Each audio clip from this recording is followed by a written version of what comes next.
Hello दोस्तों, good morning. Welcome back to our channel. कैसे हैं आप सभी लोग? आई होप लोग बहुत बहुत ज़्यादा अच्छे होंगे दोस्तों। तो जैसे कि आपने देखा था, कल मेरा फास्ट था, सावन का पहला सोमवार था, तो मैंने फास्ट रखा हुआ था। तो कल तो ठीक था, बट वही थोड़ा-सा अनईज़ी सा फ़ील हो रहा था नाइट में। तो मुझे लगा रेस्ट वगैरह करूँगी तो ठीक हो जाएगा, बट मुझे नहीं पता था कि मेरी तबीयत ख़राब हो जाएगी और मुझे वायरल फ़ीवर हो जाएगा, जो कि अभी चल रहा है, बॉडी पेन के साथ फ़ीवर। तो वो चीज़ मुझे हो गई है। बिल्कुल भी आइडिया नहीं था कि ऐसा हो जाएगा, लेकिन सच में हो गई तबीयत ख़राब। तो फिर मैं गई थी हस्बैंड जी के साथ, दवाई लेके आई हूँ एंड दवाई अब मैंने नाश्ता वग़ैरह कर लिया है। सो थोड़ा चटपटा सा खाने का मन कर रहा था, तो मैंने इसलिए चोखा बनाया, जो कि लाल मिर्च, लहसुन एंड प्याज़ मतलब फ्राई करके तेल में, उसको ऐसे हाथों से मीस के उसमें आलू डाल के, नमक डाल के एंड धनिया अगर हो तो धनिया ऐड कर लीजिए, और उसके साथ मैंने रोटी के साथ खाया। क्योंकि मुझे ना कुछ चटपटा सा खाने का मन कर रहा था और सिंपल तो कुछ खाने का मन कर नहीं रहा, तो इसके लिए मैंने वो चोखा, मैंने कहा चलो ऐसी चीज़ें जो इंस्टेंट बन भी जाएगी, और एक तरफ मैंने आलू उबाल दिया, एक तरफ ये भरता रेडी कर दिया। तो ये देखिए दवाई मैं निकाल चुकी, दवाई अब मैं जा रही हूँ खाने, क्योंकि अब बज रहे हैं कुछ 1 बज रहे हैं, तो उन्होंने डॉक्टर ने कहा था लंच टाइम में लेनी है दवाई आपको। तो मैंने कहा चलिए, अब तबीयत ख़राब है तो दवाई तो बहुत ज़रूरी है, क्योंकि आज पूरे दिन हस्बैंड जी ने काम किया। सवेरे खाना भी हस्बैंड जी ने बनाया एंड उसके 10 मिनट बाद एक और गोली लेनी है। पहले 4-5 गोलियाँ थी, उसके 10 मिनट बाद एक गोली लेनी थी, तो उसका 10 मिनट बाद फिर मैंने दोबारा वो दूसरी गोली ली, जो कि मुझे लेनी थी। एंड ऐसा है मतलब दवाइयाँ ज़्यादा, मतलब ऐसा है कि मैं नॉर्मली ऊपर वाले की दुआ से, भगवान के आशीर्वाद से मैं ज़्यादातर ठीक-ठाक ही रहती हूँ। लेकिन हाँ, ऐसा हो जाता है कि मतलब कभी-कभी हर एक चीज़ हो जाता है ना, तो अनबैलेंस्ड हो जाता है, पता नहीं कैसे। तो तबीयत हो जाती है ख़राब, नहीं तो ठीक-ठाक ही है, चलता है नॉर्मली। तो इसलिए ठीक है, मतलब कभी-कभी ऐसा लगता था पहले कि जो मेरे को ऐसा था, जो ऐसा सोचता है ना कि मैं दवाई कभी नहीं खाऊँगा, मैं बीमार नहीं पड़ूँगा, तो वो जल्दी बीमार पड़ता है। मेरा ऐसा मानना है। ऐसा है या नहीं पता नहीं, लेकिन ऐसा मेरा मानना है।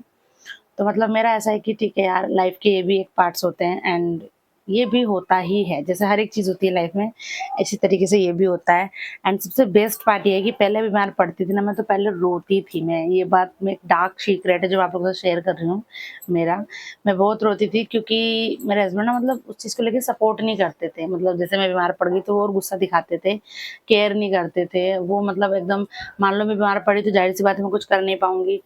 तो मैं अगर लेटी हुई हूँ तो वो कुछ नहीं कर रहे हैं अपना, कुछ भी कर रहे हैं, टीवी देख रहे हैं, फ़ोन में लगे हैं, कुछ भी कर रहे हैं, बट ना बच्चों को देख रहे हैं, ना ये देख रहे हैं कि मेरी बीवी ने दवाई खाई है, नहीं खाई है, उसको खिलानी है, उसको दवाई के प्रबंध करना है, ऐसा कुछ नहीं।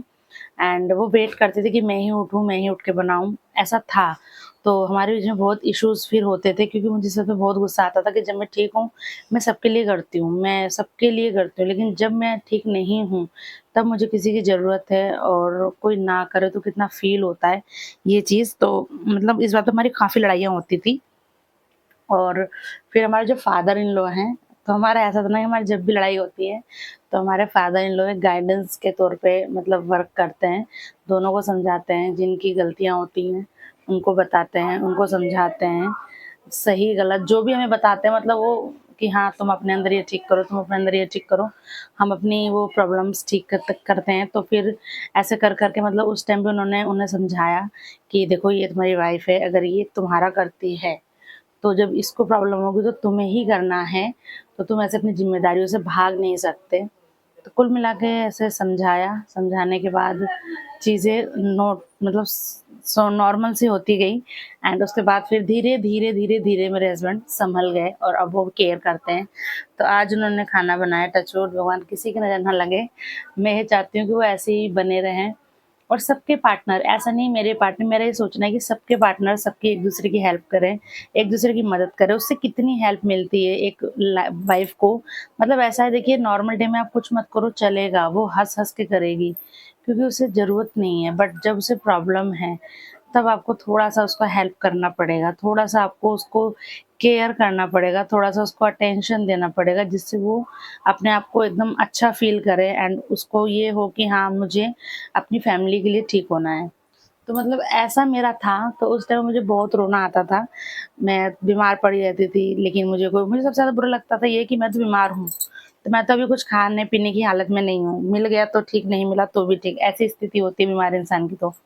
लेकिन मेरे बच्चे, जो छोटे हैं, आशु छोटा था उस टाइम, तो जो मेरे बच्चे हैं तो उनको तो खाना चाहिए, वो तो एक टाइम के बाद खाना माँगेंगे तो मतलब उनको तो चाहिए होता है। तो ऐसे-ऐसे मतलब मैं ये सब इसलिए बता रही हूँ कि लोग कहते हैं ना जर्नी बहुत सिंपल हो जाती है, तुम्हें सारा सुख है, तुम्हें सब कोई दिक्कत नहीं है, ऐसा नहीं है। बहुत सी चीज़ें हमने सँवारी हैं।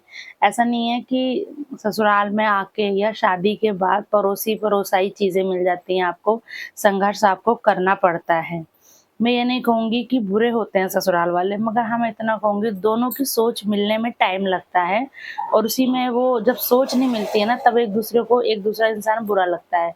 मुझे ससुराल वाले बुरे लगते थे और ससुराल वालों को मैं बुरी लगती थी, तो ये मेरा ऐसा मानना है। लेकिन जब हम एक दूसरे को समझ गए, जब हम उन्हें समझ गए, वो हमें समझ गए और जब हमने देखा कि हाँ, वो हमारे लिए कितना सोचते हैं और उन्होंने देखा कि ये हमारे लिए कितना करती है, तब हम दोनों एक दूसरे को अंडरस्टैंड करते हैं एंड मुझे अब लगता है कि यही रीज़न है कि इतना मैंने मतलब अपने आप को त्याग किया, मतलब संघर्ष किया, तो आज मेरे पास एक भरा पूरा परिवार है, सास-ससुर हैं जो समझते हैं। मैं उन्हें समझती हूँ और मैं अगर मैं अपना बताऊँ वो मेरी गलतियों को लेके क्या करते हैं नहीं पता। मैं अपना बताऊँ तो मैंने उनकी गलतियाँ मतलब सबकी होती हैं देखो, मैंने उनकी गलतियों को छोड़ दिया है और मैंने मतलब छोड़ के मैं आगे बढ़ गई हूँ। मैं ये नहीं कहूँगी मैं लाइफ़ टाइम बोलूँगी नहीं इन्होंने ऐसा किया, वैसा किया, नहीं। मैं आगे बढ़ चुकी हूँ क्योंकि मुझे ऐसा लगता है कि वक़्त के साथ आगे बढ़ने वाला इंसान ही इंसान होता है। चीज़ों को पकड़ के बैठने वाला इंसान चीज़ों को नहीं पकड़ता, वो अपने आप को एक जगह ठहरा के रखता है और वो उसके लिए ठीक नहीं है। दुनिया के लिए आप क्या सबक सिखाओगे जब आप अपने आप को आगे नहीं मूव कर पा रहे हो, आप अपने आप को खुश नहीं रख पा रहे हो, तो मतलब दुनिया पे आपका डिपेंड है, आपका मूड दुनिया पे डिपेंड है। अगर दुनिया खुश तो आप खुश, नहीं तो आप खुश नहीं। तो अपना मूड आप अपने ऊपर डिपेंड रखिए, ना कि लोगों के ऊपर, तो आपको ज़िंदगी काफ़ी आसान लगेगी और आसान हो जाएगी। तो मतलब मेरा ऐसा है, ससुराल में किसी को भी थाली परोस के नहीं मिलती।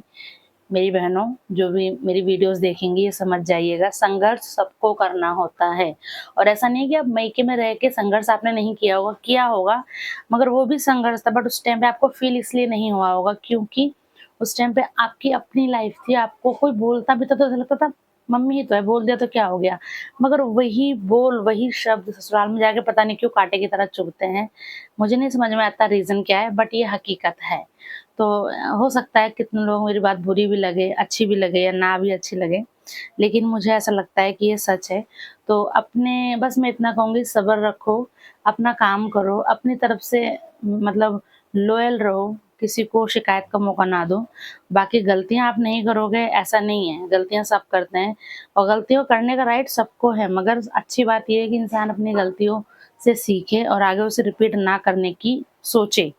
तो मेरे हिसाब से वो इंसान बहुत बढ़िया है, ना कि ये सोचना कि मुझसे कभी गलती नहीं हो सकती या मैं कभी गलती नहीं कर सकती, ऐसा नहीं है, गलतियाँ सबसे होती हैं, चाहे वो कोई भी हो। वो सास-ससुर हों, वो बहू हो, बेटा हो, बेटी हो। मेरे हिसाब से गलतियों का पुतला है इंसान और इंसान गलत नहीं होता, हालात गलत होते हैं, तो हालात को ठीक कीजिए, थोड़ा वक़्त दीजिए अपने रिश्तेदारों को, अपनी फैमिली को, अपने आप को, सब कुछ नॉर्मल हो जाएगा, सब कुछ ठीक हो जाएगा।